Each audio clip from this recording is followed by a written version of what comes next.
พี่น้องปัดวงแผ่วเผาแสงทองคือลงหลายคนเถิดพี่น้องเอ่ยลังสิมันลูกไส้อีพอสาธิตกะลง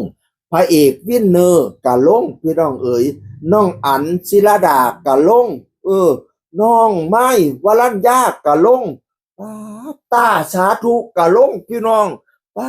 ดลงหลายแต่ว่าแต่ข้าเจ้ากะลงแบบดีๆงามๆดีพี่น้องเอ่ย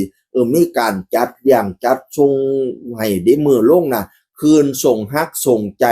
วันที่4มิถุนายน2569ส่งฮักส่งใจให้กับศิลปินที่จะอำลาพาจากวงเสียงทองพี่น้องเอ๋ยข้าเจ้าก็ลงแบบดีๆงามๆบ่ได้เครียดขมอมทุกข์กันเด้แต่ละผู้แต่ละคนก็ได้เพราะว่าหัวหน้าแพ้วหัวหน้าสั้นเพิ่นก็เปิดใจกว้างผู้ใดอยากอยู่ต่อก็อยู่บ่ได้ว่าผู้ใดสิไปก็ไปบ่ได้ว่าคืนสัญญาให้ผู้หลังคนเหลือสัญญาเป็น8 ปี9 ปีก็มีพี่น้องเอ่ยเพราะบางคนเขียนสัญญาไว้10 ปีบัดนี้หัวหน้าแพ้วแล้วปล่อยตามอิสระเลยสิไปก็บ่ว่าเด้อเพราะว่าอืมฤดูกาลหน้ามันจะลำบากหน่อยเพราะว่าเขาบ้านพักอยู่ทางยโสธรไม่มีแล้วไงบ้านพักจะต้องไปพักอยู่ที่กรุงเทพปะเนี่ยไปฝึกซ้อมกันอยู่กรุงเทพไปแสดงทางใดมากก็ตั้งหลักอยู่กรุงเทพบางคนบ้านมันอยู่ทางอีสานบ้านเราไง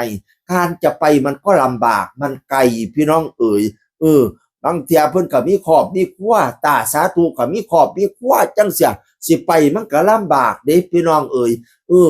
ถ้าผู้ใดสิอยู่ต่อเพิ่นก็บ่ได้ว่ามีงานให้ร้องเพลงอยู่ร้านหมูกระทะซุมื้อเมื่อใดเดินสายก็เดินสายได้อีกบัดนี้เนี่ยทั้งร้านหมูกระทะทั้งเดินสายไปได้2หม่อง2ฝาก2ฝั่งแต่ว่ามันก็ลำบากเนื่องจากว่ามันไกลนั่นแหละพี่น้องมันไกลอีสานบ้านเราหลายคนหัวหน้าแพ้วให้ตัดสินใจหลายคนก็เลยออกที่เห็นตอนนี้มีตาสาธุมีวินเนอร์แสงทองมีเตยลังสิมันน้องอั๋นน้องไม้คนที่เห็นตอนนี้พี่น้องเอ๋ยแต่เพิ่นจากกันด้วยความฮักนะบ่ได้เครียดได้ขมบ่ได้เว้าแยงแซงเวียนบ่ได้ด่าได้ปล่อยน้ำข้นมึงบ่ดีจังสันอีนั่นบ่ดีจังสี่บักนี่บ่ดีจังสันบ่ได้ว่าพี่น้องเอ๋ยจากกันด้วยดีตาสาธุแล้วก็มาเขียนดี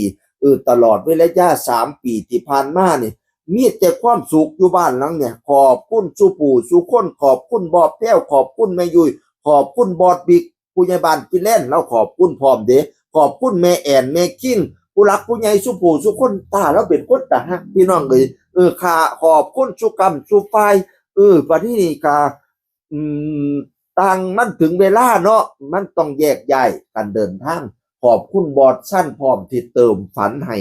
ในใจอยากไปเล่นละครสั้นกระไรเทศฝันมองนั่นให้จริงให้ได้ไปเล่นละครแล้วก็ขอบคุณพี่น้องว่าเบาดีตาสาธุนะเด้อพวกเราไม่ได้หายไปไหนพวกเราแค่ย้ายจากหัวใจไปอยู่ในความทรงจำนะอุ้ยคำคมเด็ดเด้อตาสาธุบ่ได้ย้ายจากไหนแต่ย้ายจากหัวใจไปอยู่ในความทรงจำให้จำเพิ่นไว้พี่น้องเอ่ยบัดนี้ซุ้มสิด่าก็ด่าไปโลดแล้วว่าเพิ่นอยากด่าไก่เพิ่นด่าโลดข้าวเดียวเพิ่นก็ลืมท่านเพิ่นพ่อใจดีใจสาใจก็ตามใจเพิ่นเพราะคนเฮาห้ามกันบ่ได้ห้ามใจห้ามความคิดห้ามปากกันบ่ได้ท่านเพิ่นดีใจเพิ่นก็ยินดีนำว่าซั่นน่ะผู้ใดด่าก็ด่าไปพี่น้องเอ่ยบัดนี้นี่บางคนก็เป็นห่วงว่ามันออกหลายคนปานนั้นวงสิไปต่อได้อยู่ติแล้วทิมจ้างไว้ข้ามปีเด้งานปีหน้าสิเฮ็ดจังไดว่าซั่นบอสยุ้ยผู้จัดการยุ้ยก็เลยมาเขียนว่าเรื่องงานเจ้าภาพที่จ้างไว้ไม่ต้องกังวลนะคะเรายังรับงานยังมีงานปกติ